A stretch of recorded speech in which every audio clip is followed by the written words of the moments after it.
C'est un membre du bureau politique de l'AFP. Interdit d'accès à la salle de la cérémonie d'hommage à Moustapha Niasse, les jeunes de l'AFP se rebellent. Il n'a pas à déchirer les papiers aussi, c'est quoi? Non, non, ne parle pas comme ça. Ne parle pas comme ça aux gens, n'insulte personne. Devant le secrétaire général du parti, ces jeunes annoncent que l'AFP aura un candidat aux élections de 2017. l'AFP n'est pas un parti à vendre. Nous aurons un candidat en 2017. Parce qu'il est bien placé à l'Assemblée nationale avec sa famille. Nous dire non, ce n'est plus la peine d'aller, ce n'est plus la peine d'avoir de l'espoir. Il faut aller vers Macky Sall. On s'en fiche de ses décisions. Nous aurons un candidat, qu'il le veuille ou non. Et s'il faut aller au Congrès, on ira. Avec ou sans lui. Que ce soit très clair. Malick Gakou embauche la même trompette. On va imposer au parti une décision et vous voyez que le parti ne l'accepte pas. Mais on aura un candidat en 2017, Inch'Allah. Tous ceux qui parlent, ils parlent pour leur poste. Mais les postes ne nous intéressent pas. Les postes ne nous intéressent pas. Ce qui nous intéresse, c'est l'avenir de ce pays-là.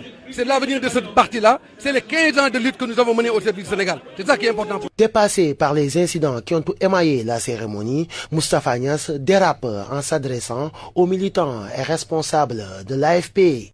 Président Macky Sall, ak ñun dañu bokk di liggéey joxante loxo. Ben jinne mënu yàq loolu. Ben imbécile mënu yàq loolu. Ben ambitieux mënu yàq loolu. Ben salopard mënu yàq loolu. Le parti, dans son bureau politique, a pris une décision le 10 mars 2014. Cette décision-là, c'est le parti qui va l'appliquer, c'est le parti qui va la protéger, c'est le parti qui va la respecter. Moi, si j'avais décidé d'être candidat, je ne me cacherai pas. Mais moi, Moustapha Niasse, j'ai dit et je redis, c'est pas à mon âge qu'on va avoir des soucis de carrière. Ma carrière, je l'ai déjà faite et Dieu ne m'a pas laissé. J'ai dit que si Dieu me prête vie jusqu'en 2017, je ne trahirai pas ma parole, je ne trahirai pas mon engagement. L'AFP est au bord de l'implosion. C'est un spectacle désolant et ahurissant qui a été offert lors de la cérémonie d'hommage au patron des progressistes.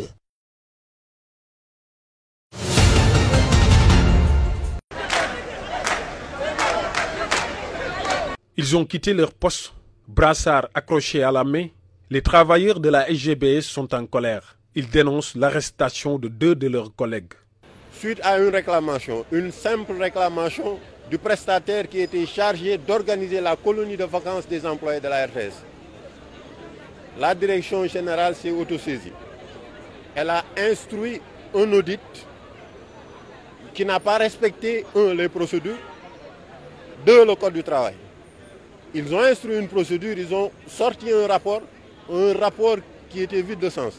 Sur la base de ce rapport, ils ont déposé une demande de licenciement. Après avoir privé ces 2 camarades délégués de leur droit le plus absolu.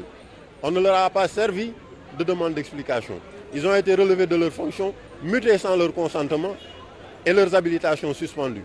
Cette dénonciation faite, Babacar Djibril Seck et ses camarades soutiennent que ces accusations ont été montées de toutes pièces par la direction générale. Qu'ils sont injustement accusés, injustement poursuivis, c'est une cabale qui est montée contre eux, c'est un abus de pouvoir de la direction de la Société Générale qui ne cherche qu'une chose, se débarrasser de 2 délégués représentants du personnel et qui défendent de manière ferme, légale, les intérêts du personnel. Après avoir témoigné leur solidarité envers leurs collègues arrêtés, ces agents ont aussi monté au créneau pour déplorer leurs conditions de travail. Elles se dégradent de plus en plus.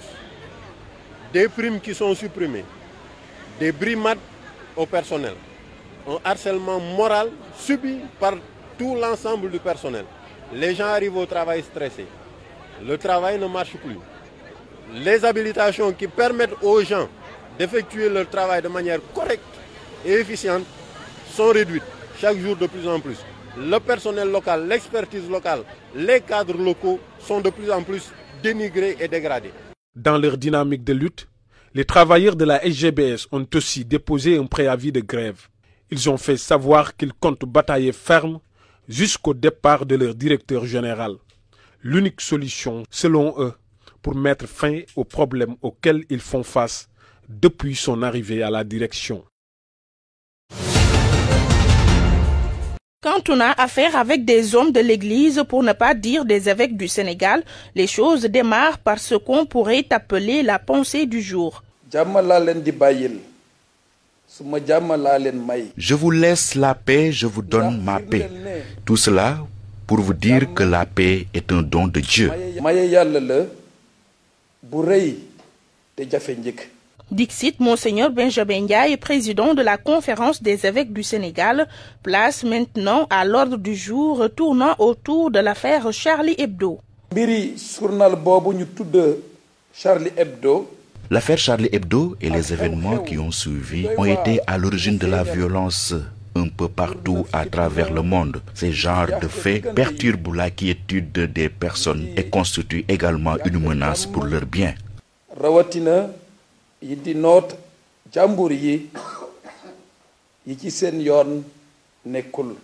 D'où les condamnations fermes de la part des hommes vêtus en blanc.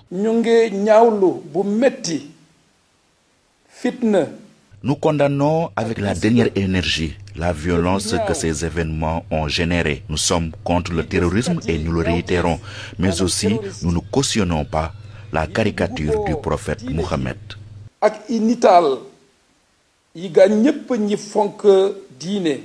Ainsi, la recommandation, voire maxime du jour, est prononcée par l'orateur. La religion est très proche du cœur, donc il ne faut pas jouer avec, au risque de toucher même la sensibilité de l'homme. Et si on allume le feu, il sera très très difficile de l'éteindre. Pas en reste dans les vagues d'indignation suscitées par l'affaire Charlie Hebdo à travers le monde. Les évêques du Sénégal ont donné le ton et s'est prôné la stabilité sociale dans le respect des convictions d'autrui.